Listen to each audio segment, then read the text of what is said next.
First of all சூசைடுங்கிறது என்னங்கிறத ஜனங்க தெரிஞ்சுக்கணும். அப்போ தான் இந்த சூசைடல் டெண்டன்சிஸ், சூசைடல் மென்டாலிட்டிஸ் எல்லாம் போகும். நம்ம உடம்புல 5 பொருள் இருக்கு. இதெல்லாம் இது ஆகாசம், அதுக்கு கீழே காற்று, இது மண்ணால் செஞ்ச பொம்மை நம்ம உடம்பு, இந்த இடம் வரைக்கும் நமக்கு வாட்டர், இது கீழே ஹீட்டு. இந்த 5 தான் நாம் 5 எலமெண்ட்ஸ் அப்படிங்கிறது. இல்லை சூசைடுன்றது என்ன? நம்ம ஒரு ப்ரீமெச்சூராக நம்ம விஷம் குடிச்சோ இல்லை ஏதோ ஒன்று பண்ணி இந்த உடம்பை அழிச்சிக்கிறதுக்கான முயற்சிகளில் இறங்குறோம். இப்போ என்னாகும், அந்த சூசைட்னால உடம்பு அழிஞ்சிரும். உடம்பு அழிகிற போதே அதில் இருக்கிற காற்று வெளியே போயிடும், வாட்டர் வெளியே போயிடும், ஹீட் எவாபரேட் ஆகிடும். ஆனால் இங்கேருந்து இருக்கிற எண்ணங்கள் இருக்கு இல்லையா, அது மாத்திரம் இருக்கும். இப்போ நீங்கள் காஃபி குடிக்கணும், அதுக்கு ஒரு கண்டெய்னர் தேவைப்படுது. அப்படி இந்த உலகத்தில் நம்முடைய கர்மாக்களை அனுபவிக்கிறதுக்காக இருக்கக்கூடிய ஒரு பாத்திரம், ஒரு கண்டெய்னர் தான் நம்ம உடம்பு. அப்போ உடம்பு இல்லாமல் எப்படி உங்களுடைய கர்மாக்களை, சுகம், துக்கம், இன்பம், துன்பம் இதெல்லாம் எப்படி நீங்கள் அனுபவிப்பீங்க? அதனால் அந்த எண்ணங்கள் மாத்திரம் அப்படியே நின்று போயிடும். அண்ட் உடம்பு இல்லாததுனால அதனால் சாப்பிட முடியாது, குளிக்க முடியாது, ட்ரெஸ் பண்ண முடியாது, குடும்பம் நடத்த முடியாது, எதுவுமே பண்ண முடியாது. இப்போ நீங்கள்லாம் புளியாவல் சாப்பிட்டீங்க, தயிர் வடை சாப்பிட்டீங்க, அந்த காற்று பொதுவாக இந்த மாதிரி கோயிலுங்களுக்கு வராது. மற்ற நேரங்களில் வந்து பேன் பார்த்துன்னு இருக்கோம். ஐயோ நம்ம சாப்பிடலையே, தயிர் வடை சாப்பிடலையே, புளியாவல் சாப்பிடலையேன்றலாம் பார்த்துன்னு இருக்கோம். ஏன்னா அதுக்கு உடம்பே கிடையாது, ஒன்லி தாட்ஸ் தான் இருக்கும். ஸோ ஒரு 70 வயசு ஒருத்தருக்கு ஆயுசுன்னு வச்சுக்கலாம். அவங்க ஒரு 40 வயசில் சூசைட் பண்ணி இறந்துட்டாங்கன்னா 30 வருஷ காலம் உடம்பே இல்லாமல் இந்த உலகத்தில் கஷ்டப்படுவாங்க. அதுதான் அவங்களுக்கு பனிஷ்மெண்ட். உடம்பே இல்லாமல் 30 வருஷ காலம் சோறு இல்லை, தண்ணி இல்லை, எதையும் என்ஜாய் பண்ண முடியாது, நம்ம சொந்தக்காரங்க யார்கிட்டையும் பேச முடியாது, பழக முடியாது. அவங்களால நம்மளை பார்க்க முடியும், புலன்கள் இருக்கு அவங்களுக்கு, ஆனால் நம்மளால அவங்கள பார்க்க முடியாது. ஒரு லேசாக நமக்கு புரியும், யாரும் நமக்கு தெரிஞ்சவங்க இந்த இடத்துல இருக்காங்கங்கிற மாதிரி கூட புரியறதுக்கு வாய்ப்புகள் இருக்குது. ஆனால் நம்மளால் இன்ட்ராக்ட்லாம் அவங்கக்கிட்ட பண்ணவே முடியாது. இதுதான் இந்த சூசைடில் வர்ற பெரிய ப்ராப்ளம். ராகவேந்திர சுவாமி மந்திராலயத்தில் இருந்தார். அவர் வேறு வேத பாடசாலையில் கும்பகோணத்தில் படிச்சுட்டு இருந்தார். அப்போ அவருடைய மடாதிபதி அவர் சுறுசுறுப்பாக இருக்காருன்னு சொல்லிட்டு அவரை கூப்பிட்டு, உன் மனைவி விட்டுட்டு குழந்தைங்களை விட்டுட்டு நீ சன்னியாசி ஆகணும்பா அப்படின்றான். இவருக்கு இஷ்டமே இல்லை. ஏன்னா மனைவி இருக்கா, குழந்தைங்க இருக்குது, எப்படி விட்டுருது? அவர் பேர் வேங்கடநாதன். அப்பா ராகவேந்திரலாம் அப்புறம் வந்து என்ன செய்யறதுன்னு தெரியல. அப்போது லக்ஷ்மி நரசிம்மர் இவருடைய இதில் வர்றார், தியானத்தில் வந்து சன்னியாசி எடுத்துக்கோ, தப்பு இல்லை அப்படின்னு சொல்கிறார். ஸோ இவருக்கு வேறு வழி இல்லை. ஏன்னா அவருடைய உபாசனா தெய்வம் சொல்கிற போது என்ன பண்ணிட முடியும்? அதனால் அவர் அந்த மடாதிபதியாக மாறுறாரு. தன்னுடைய ஹஸ்பண்ட் மடாதிபதி ஆகிட்டாருன்னு தெரிஞ்ச உடனே அவர் ஊர் சிதம்பரத்துக்கு பக்கத்தில் புவனகிரி. இந்த புவனகிரியில் இருந்தால் அவருடைய ஒய்ஃப் இருக்காங்க இல்லையா, அந்த கம்யூனிட்டி, மாத்வா கம்யூனிட்டியில் இருந்த அவருடைய ஒய்ஃபு, அவள் இன்னும் அது நம்ம கணவர் நம்மளை கைவிட்டார், குழந்தைங்களை வச்சு நம்ம என்ன செய்ய போகிறோன்னு சூசைட் பண்ணி செத்து போயிடுவா, தற்கொலை பண்ணி செத்து போயிடுவா. ஆனால் சும்மா இருக்க முடியாதுல்ல, அந்த பிரேத பூதாதிகள்னு சொல்கிறோம், அந்த உடம்பு ராகவேந்தர்கிட்ட எப்போ வந்து எதில் நின்று அழுதுகிட்டே இருக்கும். ராகவேந்தருக்கு தாங்க முடியல, ஏன்னா அவரையும் பூஜை பண்ண விட மாட்டேன்றது, அதுவும் நிம்மதியாக இருந்து தொலைக்க மாட்டேன்றது. அப்போ அந்த தண்ணி இருக்கு இல்லையா, அதை மந்திரம் ஜபிச்சு அந்த பிரேத சரீரம் எதில் நிற்கிது இல்லையா, அது மேலே ஜெயிக்கிறாரு. அதுக்கு அந்த கஷ்டத்திலிருந்து நிவர்த்தி கிடைக்குது. அப்போ கடவுள் இவருக்கு சொல்கிறாரு, நீ பண்ண தப்பு, நீ பண்ணது ரொம்ப தப்பு. அவங்கவுங்க செய்ததுக்குள்ள உப்பு தினம் தண்ணி குடிச்சாகணும், அவங்க கர்மாவை அவங்க தான் அனுபவிக்கணும். நீ இப்போ முக்தி கொடுத்துட்டு அந்த பாடிக்கு அந்த கர்மாவிலிருந்து, அப்போ அவளுக்கு எப்படி புரியும்? அதனுடைய ரிப்பர்கஷன்ஸ் சொல்லுவாங்க, பின் விளைவுகள் எப்படி அவளுக்கு புரிய போகுது? நீ தப்பு பண்ணிட்ட, ஆனாலும் நீ ஒரு மடாதிபதியாக இருந்து மக்களுக்கு தொண்டு செய்ய வேண்டிய கர்மா உனக்கு பாக்கி இருக்கிற காரணத்தினால நாங்கள் உனக்கு ஒரு எக்ஸம்ஷன் தரோம், இல்லைன்னா உனக்கு பனிஷ்மெண்ட் கட்டாயம் உண்டு. அதில் என்ன எக்ஸம்ஷன்? உன்னுடைய சரஸ்வத் பிராமின் கம்யூனிட்டியில் இருக்கிறவங்க வருஷத்துக்கு ஒரு நாள் அந்த ஃபேமிலிஸில் இருக்கக்கூடிய யாராவது ஒரு சுமங்கலினும் முத்தியதளவு அப்படின்னு தெலுங்குல அவங்களுக்கு ஒரு புடவை வைக்க வச்சு அவங்களுக்கு நமஸ்காரம் பண்ணிக்கணும், சுமங்கலி பிரார்த்தனை மாதிரி பண்ணணும், அப்போ தான் உம்பாவும் போவோன்ட்டாங்க. அந்த ராகவேந்தர் போய் இன்னைக்கு 700 வருஷத்துக்கு மேலே ஆயிருக்கும். ஆனாலும் அந்த கம்யூனிட்டியில் வந்தவங்கெல்லாம் இன்னைக்கு வரைக்கும் அந்த தேவசத்தை பண்ணிக்கிட்டே இருக்கிறாங்க. இது ஒரு உதாரணம். சூசைட் பண்ணிக்கிறதுங்கிறது ஒன்று யார் பண்ணிக்கிறாங்களோ அவங்களுக்கே கஷ்டத்தை தான் கொடுக்குமே தவிர அவங்களுக்கு நல்லதை பண்ண போகிறதில்ல. ரெண்டாவது, ஒருவேளை பெரிய மகானாக இருந்து அவங்களுக்கு ஏதோ ஒரு வகையில் ஈமச் சடங்குகள் காரியங்கள்லாம் பண்ணி எங்கேயோ காசி ராமேஸ்வரம் அலைஞ்சி அவங்களுக்கு லிபரேஷன் மாதிரி கொடுக்கணும் அந்த பிரேத பூதாதிகள் இருந்தா அது கூட ஒரு பனிஷ்மெண்ட் கீழே வந்துடும். ஏன்னா they're suppose to undergo and experience something, ஒரு அனுபவம் அவங்களுக்கு கிடைக்க வேண்டியிருக்கு வாழ்க்கையில. இதுதான் விஷயம். அதனால சூசைடுங்கிறது எதுக்குமே தீர்வு கிடையாது. Natural death okay, no problem. இப்போ ஆக்சிடென்ட்லி யாரும் நேச்சுரலாக சாகுறாங்களா, அது தப்பு கிடையாது. ஆனால் இவங்களா கொளுத்து போய் தற்கொலை பண்ணிக்கினா அது பாவத்துக்குள்ள வரும். அதனுடைய செயல்களை அவங்க அனுபவிச்சு தற்கொலை தப்புங்கிறத அவங்க புரிஞ்சிக்க வேண்டியிருக்கும். இது மாதிரி நம்முடைய புராணங்கள்ல எல்லா இடத்துலையுமே இதுக்கு நிறைய உதாரணங்கள் இருக்கு. எப்படியெல்லாம் தற்கொலை பண்ணிக்கிறவங்க எல்லாம் கஷ்டப்படுறாங்க கொள்றாங்கன்றது. இது எதுக்கும் தீர்வு அல்ல. All the elements so mixed up in him அப்படின்னு ஷேக்ஸ்பியர்.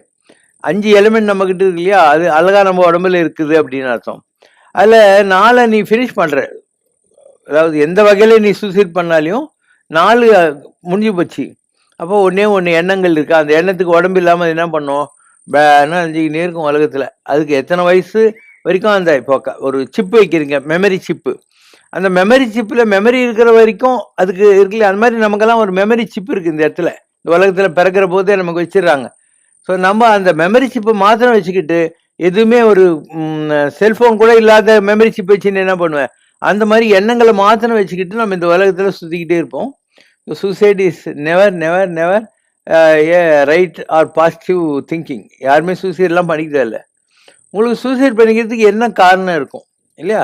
ஏதாவது ஒரு எமோஷனல் டிஸ்டர்பன்ஸ், மனைவி இல்லை மகன் இல்லை மகள் இல்லை கணவனால மனைவி, இப்படி ஏதோ ஒரு உறவுகள் சம்பந்தப்பட்ட விஷயத்துல நமக்கு மனதில் பாதிப்பு வரலாம். நம்பர் 1. நம்பர் 2, யாருக்காவது ரொம்ப கடன், கோர்ட்டு கேஸு அந்த மாதிரி இருந்தா இந்த மாதிரி பண்ணா நம்ம தப்பிச்சிடலாம் அப்படின்னு தப்பா நினைக்கிறாங்க. அவங்க தப்பிக்கவே முடியாது. இன்னொரு பிறவி எடுத்து அந்த கடன் கழிக்க வேண்டியிருக்கும். இந்த பிறவியில் தான் நீ தப்பிச்சிட்டே தவிர இன்னொரு பிறவியில் வர்ற போது அந்த பாக்கி இருக்கு இல்லையா, அது நீ கழிச்சு தான் ஆக வேண்டியிருக்கும். அதனால அது சொல்யூஷன் கிடையாது. 3வது ஆரோக்கியம். ஒருத்தருக்கு ஆரோக்கியம் ஏன் கெடுதுன்னா அது அவங்க கர்மால இருக்கு. யாருக்கெல்லாம் எந்த வியாதி வந்தாலும் அந்த வியாதிகளுக்கெல்லாம் சில கிரகங்கள் தான் காரணம். கேன்சர்னு சொல்றேன் நான். அது யாருக்கெல்லாம் பாம்பு தோஷம் இருக்கோ அவங்களுக்கு தான் வரும். புற்றுநோய், பாம்பு புற்றுநோய், பாம்புனுடைய தோஷம் இருந்தால் தான் புற்றுநோய் வரும். தான் பாம்பு புற்றுநோய். அது எல்லா நேரத்திலையும் வராது. உங்க ஜாதகத்துல ராகு தசையில கேது, கேது தசையில ராகு, இல்ல சனி ராகு காம்பினேஷன், இந்த மாதிரி சில கிரகங்கள் வர்ற குறிப்பிட்ட காலத்துல தான் அந்த புற்றுநோய் எல்லாம் வரும். அதுக்கு முன்னாலேயே இருக்காது. நல்ல பிளானட்ஸ் இருந்தால் அதுக்கப்புறம் இல்லாம கூட நல்லா ஆயிடும், போத் வேஸ். அதனால அந்த மாதிரி வர்றது. ஆஸ்துமா இருக்கு இல்லையா, அதெல்லாம் எதனால வருது? யாருக்காவது காலசர்ப தோஷம்னு சொல்லுவாங்க. ராகு கேதுக்கு நடுவில் மற்ற கிரகங்கள்லாம் மாட்டி நின்றா அவங்களுக்கு சுவாசம்னா ஆரோக்கியம். அந்த சுவாஸ் எதுக்கு கூட லிங்க்டு இருக்கு? சுவாசம், சுவாஸ் ஆரோக்கியம். இட் இஸ் கண்ட்ரோல் பை சுவாசம். அப்போ ஆஸ்துமாக்கிறவங்க லோக்கு தியானம் பண்ண முடியாது, ஒன்றும் பண்ண முடியாது. அடுத்தது அவங்களுக்கு இடுப்புக்கு கீழே இருக்கு இல்லையா, அதான் ராகு கேதுன்றது. மலம் மூத்திரம் ரெண்டுத்துலையும் ப்ராப்ளம் வந்துடும் அவங்களுக்கு. யாருக்கெல்லாம் இந்த மாதிரி ராகு கேது தோஷம்லாம் இருக்கோ அவங்களுக்கு சரியா பிரீத்திங் இருக்காது, மலம் மூத்திரம் போகாது. அதனால ஆரோக்கியமாகவே இருக்க முடியாது. அவங்களுக்கு கோயில் பூஜை புனஸ்காரம்லாம் பண்ணுறதுக்குள்ள கன்வீனியன்சஸ் இருக்கவே இருக்காது. இந்த மாதிரிலாம் இருக்கு. ஒரு மனுஷனுக்கு மேக்சிமம் கஷ்டம் வர்றதுக்கெல்லாம் இது காரணங்கள் என்ன? ஆரோக்கியம் சம்மந்தப்பட்டது, எமோஷனல் டிஸ்டர்பன்ஸஸ், குடும்பத்தில் இருக்கிற மனோ அட்ஜஸ்ட்மெண்ட்ஸு. 3வது கடன், இந்த மாதிரியான எக்ஸ்டர்னல் அட்ரிபியூட்ஸ். இது எதுவுமே தீர்வு கிடையாது. என்னதான் பண்ண சொல்றேன்றியா? உலகம் ரொம்ப பெருசு. இப்போ நீ ஏன் சூசைட் பண்ணிக்கிற? என் சொந்தக்காரங்க ஃப்ரெண்டுங்கெல்லாம் என்ன நினைப்பாங்க, எனக்கு கடங்குது அப்படின்னு சொல்லி நீ நினைப்ப. நீ நல்லா உட்காந்து யோசனை பண்ணி பார்த்தியானா உன்னை நல்லா தெரிஞ்சவன் இந்த உலகத்துல 100லேருந்து 1000 பேர் இருந்தா பெரிய விஷயம். நிறைய பேருக்கு 20 பேருக்கு மேல கூட இருக்காது இந்த உலகத்தில் வேண்டியவங்க தெரிஞ்சவங்க எல்லாம். நமக்கு ஒரு ப்ராப்ளம் வர்ற போது நம்ம என்ன நினைக்கிறோம், நம்மகிட்ட இருந்தா அந்த தாட் வர்றதுனால ஊர் உலகத்துல ரோட்ல போற எல்லாரும் நம்மளை பார்த்து கை கொட்டி சிரிக்கிற மாதிரி, நம்ம ப்ராப்ளத்தை அவன் நினைச்சுன்னு உட்காந்துங்கிற மாதிரி நம்ம தப்பா நினைப்போம். அந்த மாதிரிலாம் ஒன்றும் கிடையாது. அவனவனுக்கு அவன் வேலைக்கே நேரம் இல்லை.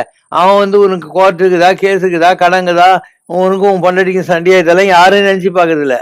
அந்த தாட்ஸ் உங்ககிட்ட தான் வருது. அதனால ஒருத்தன் இந்த மாதிரி சூசைட் பண்ணி சாகிறத விட என்கிட்ட வாங்க, நான் உங்களுக்கு ரயில் சார்ஜ் இல்லை பஸ் சார்ஜ் கூட கொடுக்குறேன். நிறைய இடங்குது இந்தியாவில். அங்கெல்லாம் போயிட்டீங்கன்னா உங்களுக்கு தங்கறதுக்கு இடம், சாப்பாடு எல்லாம் ஃப்ரீ. ஹரித்வாருக்கு போங்க, ரிஷிகேஷ் போங்க, கர்நாடகாவில் சுப்பிரமணியா இருக்கு, கொல்லூர் மூகாம்பிகை இருக்குது, சிருங்கேரி இருக்குது, தர்மஸ்தலா இருக்குது, இந்த மாதிரி நிறைய இடங்கள் இருக்குது. ஆந்திராவில் கூட 2-3 இடம்லாம் இருக்குது. ஓகேவா? ஸோ இந்த மாதிரி அன்னவரம் சத்யநாராயண சாமி கோயில் இருக்குது. இந்த மாதிரி இடங்களுக்கெல்லாம் நீங்கள் போங்க. அதாவது உங்களுக்கு கிளைமேட்டு கோல்டுகள்லாம் சூட் ஆகும்னா நார்த் இந்தியாவுக்கு போங்க. இல்லை எங்களுக்கு இந்த மாதிரி சூடாக இருந்தால் தான் சூட் ஆகும், டிராபிக்கல் கிளைமேட் தான் வேணும்னா கர்நாடகா சைடெல்லாம் போங்க. ஒன்றும் ஜாஸ்தி செலவாகாது. அங்கே போய் ஜம்முன்னு நல்ல தண்ணி வருது ஆற்றுல எல்லாம், சௌபர்ணிகா நதியில் அங்கெல்லாம் ஆற்றுல குளிங்க. கோயிலில் 2 வேளை சாப்பாடு போடுவாங்க.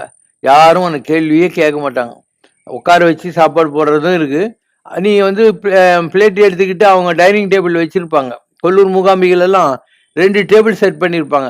ஃபஸ்ட்டு சர்வுக்கு ஒரு இடத்துல போய் நீயே போட்டுக்கலாம், 2வது சர்வுக்கு இன்னொரு டேபிளில் போய் நீ எடுத்துக்கலாம். எல்லாம் கேள்வி எல்லாம் கேட்க மாட்டாங்க. இந்த மாதிரி நிறைய இருக்குது. ஈவன் கஞ்சங்காட்டில் ராமதாஸ் சுவாமிகள் ஆசிரமம் இருக்குது, அங்கேயும் அப்படி தான். டேபிள் மேலே சாப்பாடுலாம் வச்சுருவாங்க. யார் வேணா போய் எடுத்து போட்டுன்னு சாப்பிட்லாம். வரிசையாக உட்காந்து சாப்பிட்டுட்டு போயிட்டே இருக்கலாம். தட்டை கழுவி வைக்கிறதுக்கு ஒரு பழமொழி இருக்குது. இல்லைன்னா அந்த கூடை மாதிரி வச்சுருப்பாங்க, அதில் தட்டை நீ போட்டு போகலாம், கழுவுறதுக்கு அவங்க ஆள் வச்சுருப்பாங்க. ஸோ இது ஒரு வழி. உனக்கு சாப்பாட்டுக்கு வழி இருக்குது, தங்கத்துக்கு வழி இருக்குது. குளிக்க கொள்ள உங்கள் ஊரில் தான் தண்ணி கஷ்டம்லாம், கர்நாடகாலாம் ரொம்ப நல்லாவே தண்ணி இருக்குது, வடநாட்டிலலாம் கங்கையே ஓடுது, அதனால நல்லா குளிக்கலாம். உனக்கு வேணும்னா சாமி கும்பிடு, இல்லைனாக்கா ஜாலியாக அப்படியே சுற்றினது. இங்கேருந்து நீ போகிற போது நீ வந்து ஒரு எதை பற்றியும் கவலைப்படாத. நாளைக்கு என்ன ஆகுன்றதை பற்றி கவலைப்பட தேவையில்லை. வடநாட்டில் சாமியார்களுக்கு ரொம்ப மரியாதை. அவன் என்ன சொல்கிறான், நீ ஃப்ராடு சாமியாராக இருந்தால் கூட நான் வந்து உனக்கு செய்கிறேன், ஏன்னா நான் உனக்கு செய்கிறத என்னுடைய உருப்படுறதுக்கான ஒரு வழிமுறையாக வச்சுன்னு இருக்கேன்ட்டு. அதனால் வடநாட்டில் உங்களுக்கு செருப்பு வாங்கி கொடுத்துருவாங்க, கொடை வாங்கி கொடுத்துருவாங்க, குளிர்காலத்தில் ஸ்வெட்டரு கம்பளி எல்லாம் வாங்கி கொடுத்துருவாங்க, எல்லாம் அவங்களே கொடுப்பாங்க. நீ ஒன்றுமே பண்ணதில்ல. நம்ம ஊர்லேயாவது பஸ் விட்டு சாவுக்கராக்கி இறங்கடான்னுவாங்க. அங்கெல்லாம் வந்து ரயில்லையும் பஸ்லையும் நீ காவி கட்டின்னு ஒரு சாமியாராட்ட இருந்தியானா நீ டிக்கெட் வாங்கலைன்னா கேள்வியே கேட்க மாட்டாங்க. அப்போ பெரிதே உலகம், புறநானூறு சொல்லுது, பெரிதே உலகம் பேணுனர் பலரே. உலகம் ரொம்ப பெருசு, என்னை பார்த்துக்கிறதுக்காக கடவுள் எவ்வளோ பேர் இந்த உலகத்தில் படைச்சிருக்கான் அப்படின்னு அர்த்தம். நாம் என்ன பண்ணணும், நமக்கு சூசைட் பண்ணிக்கணுங்கிற எண்ணம் வந்தா எதுக்கு சூசைட் பண்ணிட்டு தண்டத்துக்கு இந்த உலகத்தில் சுற்றின்னு உட்காந்துருக்கணும்? சூசைட் விட கிடையாது. நாளைக்கு உங்கள் குடும்பத்தில் எல்லாரும் பார்த்து அவன் சூசைட் பண்ணி சேர்த்தானே, அவன் பையன், அவன் பொண்ணு, அவன் பொண்டாட்டின்னு சொல்லிக்கிட்டு இருப்பாங்க. இதெல்லாம் தேவையில்லாத வேலை. பேசாமல் நான் சொல்கிற மாதிரி ஏதாவது ஒரு இடத்துக்கு ஓடி போயிட்டு, ஏன்னா உனக்கு ஜாதகத்தில் கோளாறான கிரகம் இருக்கிற போது தான் இந்த மாதிரிலாம் தோணும். இந்த சூசைடுங்கிறதே ஒரு குறிப்பிட்ட நேரத்தில் வர்ற ஒரு இன்ஸ்டிங்க்ட் தான். அது ஒரு மணி நேரம் நீ காமாக இருந்தியானா எவ்வளோ பைத்தியக்காரத்தனமாக இருப்பேன். நிறைய பேர் சூசைடு கூட மன்னிக்கப்படக்கூடிய குற்றம். சில பேர் இந்த பெட்ரோலு கிருஷ்ணாலாம் ஊற்றின்னு கொளுத்திடுவாங்க, செத்து தொலைஞ்சா பரவாயில்ல, அதுக்கப்புறம் வானலெல்லாம் கறிகறியாக சுற்றிக்கிட்டு இருப்பாங்க. அவங்களுக்கு அவங்கள பார்த்தா ரொம்ப பரிதாபமாக இருக்கும், கேவலமாக இருக்கும். ஸோ எந்த வகையில் நீ சூசைட் பண்ணாலையும் அது தப்பு தான். எரிச்சிக்கிட்டு புதைச்சிக்கிட்டு என்ன பண்ணாலையும் அதனால் உனக்கு ஒன்றும் தீர்வெல்லாம் வரப்போகிறதில்ல. ஸோ அந்த டெண்டன்சி வந்ததுன்னா நீ அவாய்ட் பண்ண பாரு. இல்லை எனக்கு வேறு சொல்யூஷன் தெரியல பாபான்னா பேசாமல் நான் சொல்கிற இடங்கள்ல எங்கேயாவது போகிறதுக்கு உங்கள்கிட்ட காசு இல்லைன்னா சொல்லு, நான் வேணாலும் தரேன். சூசைட் பண்ணாத. இப்போ எங்கள் லெவலில் இருக்கிற எங்கள் கண்ணுக்கு சிலதெல்லாம் தெரியும், உங்களுக்கு தெரியாது. எங்கள் கண்ணுக்கு வந்து நல்ல காற்றும் தெரியும், கெட்ட காற்றும் தெரியும். கெட்ட காற்றுனா பாவம் சூசைட் பண்ணிட்டு இப்படி அதுக்குன்னு பழமையாக இருக்குது இல்லையா, அந்த காற்றுங்களும் எங்களுக்கெல்லாம் தெரியும். அண்டு பல நேரங்களில் தெரியும். இப்போ நான் சும்மா படுத்துக்கிட்டு எப்பயுமே தியானம் தான் பண்ணிக்கிட்டு இருப்பேன். நைட்லலாம் கூட தியானம் பண்ணிக்கிட்டே தான் படுத்துக்கிட்டு இருப்பேன். அப்போது நான் எந்த ஊருக்கு போயிருக்கிறனோ எங்கே இருக்கிறனோ அந்த ஏரியாவில் இருக்கிற இந்த அமைதி இல்லாத ஆத்மாங்கள்லாம் வந்து என்கிட்ட அழுது நிற்கும், எதிரில் நிற்கும். இந்த மாதிரிலாம் இருக்குது. அதனால தான் நான் உனக்கு இதெல்லாம் சொல்லிட்டு இருக்கிறேன். அப்போது நம்ம ஒன்றும் பண்ணிட முடியாது. அமைதி இல்லாத ஆத்மாக்கு நம்ம பண்ணாக்கா அது நம்மளே வந்து ராகவேந்தருக்கு கடவுள் சொன்னார்ல நீ பண்ண தப்புன்னு அந்த மாதிரி வந்துடும். ஸோ நம்ம மேக்சிமம் வந்து ப்ரே பண்ணலாம், இந்த ஆத்மாவுக்கு சாந்தி கிடைக்கட்டும்ங்கிற மாதிரி ப்ரே தான் பண்ண முடியுமே தவிர இல்லாமல் பண்ணுறது இல்லை. யாராவது சூசைட் பண்ணி செத்தான்னா அவனுக்கு உடம்பு இல்லாமல் ரொம்ப கஷ்டப்படுவான்.